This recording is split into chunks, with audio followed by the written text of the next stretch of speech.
Welcome to Luca and Miguel. Enjoy the video. You start now, verify free space and that you have administrator rights so Windows can modify virtual disks. Back up the VHD or VHDX file to an external drive. This prevents data loss and lets you test fixes. Open Disk Management as administrator and note any error codes or the disk ID. That info guides the next steps. Once done, unmount the virtual disk if mounted. Make sure Hyper-V or other apps are stopped, and prepare to repair or reattach the file. You now perform the middle work. First run chkdsk on the host volume with chkdsk/f to fix file system issues that block virtual disk mounting. Next, mount the VHDX from Disk Management or PowerShell using Mount VHD Path C/path. VHDX so Windows rereads structure.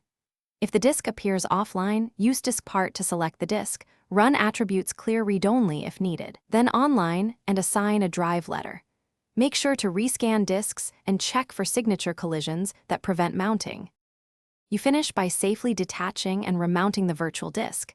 Then verify files open and sizes match expectations so you confirm integrity. If corruption remains, restore the backed up VHD or use shadow copies. This is faster than repairing severely damaged images.